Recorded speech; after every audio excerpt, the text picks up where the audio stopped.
السلام علیکم ورحمۃ اللہ وبرکاتہ۔ بسم اللہ الرحمن الرحیم۔ خوش آمدید جاوید انور کی طرف سے۔ آپ دیکھ رہے ہیں السیرہ چینل۔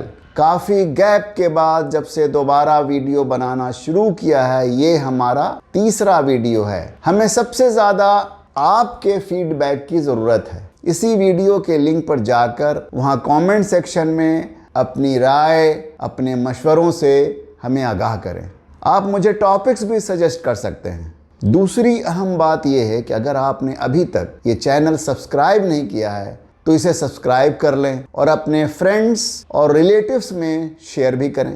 یہ کم سے کم تعاون ہے جو آپ ہمارے ساتھ کر سکتے ہیں اور ہم سمجھتے ہیں کہ آپ کو کرنا چاہیے۔ ہم آپ کے مشوروں کے منتظر ہیں۔ گزشتہ ویڈیو میں آپ نے دیکھا کہ کس طرح ڈونلڈ ٹرمپ نے واضح طور پر کہہ دیا کہ یونائٹڈ اسٹیٹس آف امریکہ کی اسٹیٹ پالیسی میں صرف 2 جینڈرز ہوں گے، بوائے اور گرل، تیسرے کسی جینڈر کی کوئی گنجائش نہیں۔ ہمیں یہاں کینیڈا میں بھی ایک ایسی لیڈرشپ چاہیے جو یہی اسٹیٹ پالیسی لے کر آئے۔ اب اس سے کم پر بات نہیں ہو سکتی اور نہ چل سکتی ہے۔ جب گاڈ گیون 2 جینڈرز کا اصول مان لیا جائے گا اور اسٹیٹ پالیسی بن جائے گی تو خود بخود سارے جینڈر ریلیٹڈ قوانین بدلیں گے اور اپنی اصل حالت میں آ جائیں گے اور فطرت سے ہم آہنگ ہو جائیں گے۔ میں نے حیا موومنٹ کے اپنے ساتھیوں سے بارہا کہا ہے کہ ہمیں اپنی تحریک کو صرف اسکول اور بچوں تک محدود نہیں کرنا ہے، بلکہ پوری سوسائٹی کی فاحشہ کلچر کو ایڈریس کرنا ہے تاکہ سوسائٹی کے تمام افراد، مرد، عورت، جوان اور بچے اور بچیاں سب محفوظ ہو جائیں۔ میں نے پچھلے ویڈیو میں ٹرمینالوجیز سے متعلق بات کی تھی اور ایل جی سے شروع ہونے والا فاحشہ عمل پہلے 4 لیٹرز میں آیا، اس کے بعد ان لوگوں نے 7 رنگوں کا قوس قزح یعنی رینبو کو اپنا نشان اور جھنڈا بنا لیا۔ تو ان لوگوں نے 7 رنگوں سے ہم آہنگ بنانے والا جینڈر اور فاحشہ کی 7 شکلیں بتائیں۔ اس طرح ان لوگوں نے رینبو کو اپنی پہچان بتایا۔ لیکن اب جب کہ جینڈر اور سیکس اورینٹیشن کی 7 شکلیں بڑھ کر بہت زیادہ ہو گئی ہیں تو ہماری یہ مؤدبانہ گزارش ہے کہ اب آپ اپنا سمبل بھی چینج کر لیں۔ رینبو اب آپ کے لیے فٹ نہیں ہے کیونکہ یہ آپ کو 7 رنگوں میں ہی محدود کر دیتا ہے۔ ویسے بھی رینبو زندگی کی علامت ہے اور آپ تو فاحشہ کلچر کے ذریعے اس دنیا سے زندگی کو ختم کرنے لگے ہیں۔ ہم نے یہ طے کیا تھا کہ ہم ان تمام ٹرمینالوجیز کے مقابلے میں لفظ فاحشہ استعمال کریں گے جو قرآنی اصطلاح ہے۔ کینیڈا میں یہ بیماری اتنی ہی پرانی ہے جتنی پرانی ساری دنیا میں، لیکن یہاں اس کی شکل بدترین بن چکی ہے۔ قانون سازی کے ذریعے یہاں کی سوسائٹی اور کلچر کو بدل دیا گیا ہے اور فاحشہ کلچر کا پروموشن اسکول کے ذریعے، لائبریری کے ذریعے، کتابوں اور اسٹوری بکس کے ذریعے، کارٹون کے ذریعے اور موویز کے ذریعے، ایڈورٹائزمنٹس کے ذریعے، اسٹریٹ اور اسٹیج شو کے ذریعے بڑے پیمانے پر بلا روک ٹوک پھیلایا جا رہا ہے۔ یہاں فاحشہ باضابطہ ایک کلٹ کی طرح کام کر رہا ہے۔ ہم جنسیت کا جو عمل ہے اس پر قرآن کی یہ گواہی ہے کہ لوط علیہ السلام کی قوم سے قبل کبھی کسی قوم نے یہ فعل نہیں کیا تھا۔ قوم لوط اس بیماری میں کس طرح گرفتار ہوئی اس کی بھی ایک الگ کہانی ہے جس کا تذکرہ انشاءاللہ کسی اور ویڈیو میں کریں گے۔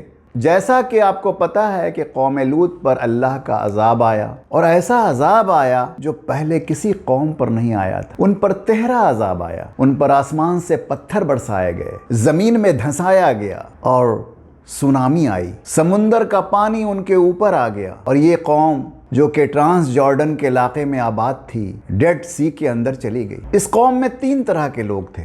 ایک وہ لوگ تھے جو یہ فیل کرتے تھے، دوسرے وہ جو کرتے نہیں تھے لیکن اس فیل کو یا تو برا فیل نہیں سمجھتے تھے یا برا سمجھنے کے باوجود خاموش تماشائی بنے تھے، اور تیسرے وہ جو عملاً اس کو روکنے کے لیے جد و جہد کر رہے۔ تو اللہ کا جو عذاب آیا اس میں پہلا دونوں گروہ عذاب کا شکار ہوا اور صرف تیسرا گروہ ہی بچ پایا، یعنی اس میں صرف لوط علیہ السلام اور ان کی فیملی بچی، لیکن اس میں بھی ان کی بیوی کو چھوڑ کر، کیونکہ وہ دوسرے گروہ میں شامل تھی۔ کینیڈا میں ہمارے فاحش ہم وطن یہ کہتے ہیں کہ go back to your country, جبکہ لوط علیہ السلام کے قصے سے معلوم ہوتا ہے کہ ہم اور وہی لوگ یہاں رہیں گے جو حضرت لوط علیہ السلام کے طریقے پر چل کر نہی عن المنکر کا کام کریں گے۔ میرے بھائیوں اور بہنوں، یہ ایشو بہت سیریس ایشو ہے۔ ہم اپنا فرد کی حیثیت سے اور اجتماعی حیثیت سے جائزہ لیں۔ ہم جس تنظیم،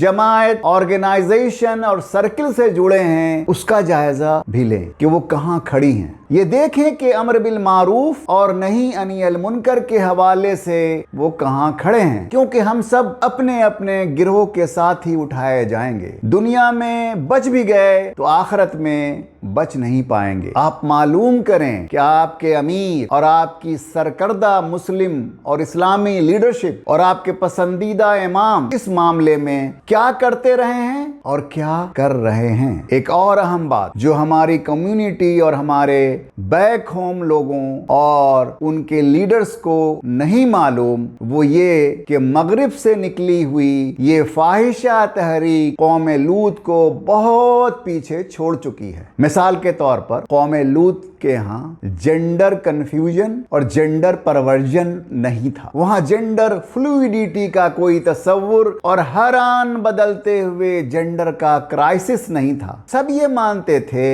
کہ جینڈرز صرف دو ہی ہوتے ہیں، بچہ جب پیدا ہوتا ہے تو وہ یا تو لڑکا ہوتا ہے یا لڑکی، ان کے ہاں تیسرے جینڈر کا کوئی تصور نہیں تھا۔ دوسری بات یہ کہ ہم جنسیت کو وہ برا فعل ہی سمجھتے تھے، جو اس میں ملوث نہیں تھے وہ اسے پاک باز پیور لوگ کہتے تھے۔ سورہ الاعراف آیت نمبر 81 اور 82 میں آیا ہے کہ جب لوط علیہ السلام نے ان سے کہا کہ تم عورتوں کو چھوڑ کر مردوں سے اپنی خواہش پوری کرتے ہو، حقیقت یہ ہے کہ تم بالکل ہی حد سے گزر جانے والے لوگ۔ تو ان کی قوم نے انہیں جواب دیا کہ نکالو ان لوگوں کو اپنی بستیوں سے، بڑے پاک باز بنتے ہیں یہ۔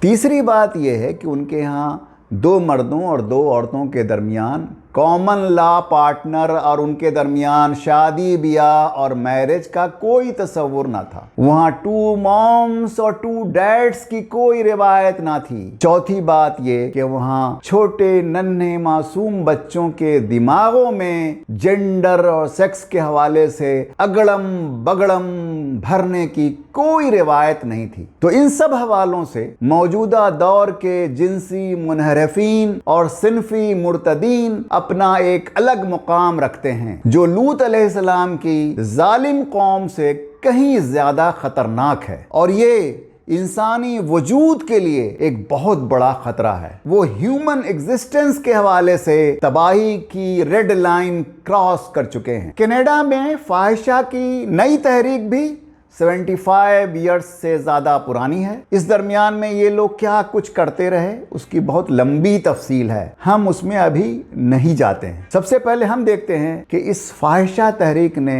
کس طرح کینیڈین فیڈرل پارلیمنٹ سے سیم سیکس میرج کا قانون پاس کرایا، اور اس کے بعد اس طرح کی ریلیشن شپ کو اسٹیبلش کرنے کے لیے اور اسے بچوں اور بڑوں میں پروموٹ کرنے کے لیے مرکزی اور صوبائی سطح پر کیا کیا قانون سازی کی اور کیا کیا اقدام اٹھائے، اور کس طرح ہماری پوری مسلم اور اسلامی کمیونٹی اور دیگر مذہبی گروہ اور ایشین کمیونٹی تک ٹک ٹک دیدم دم نہ کشیدم کی حالت میں اور لاپرواہی کی مدرا میں رہی ہے۔ تو یہ سب کچھ اگلے ویڈیو میں، اگلی نشست، اگلی بیٹھک تک اللہ حافظ۔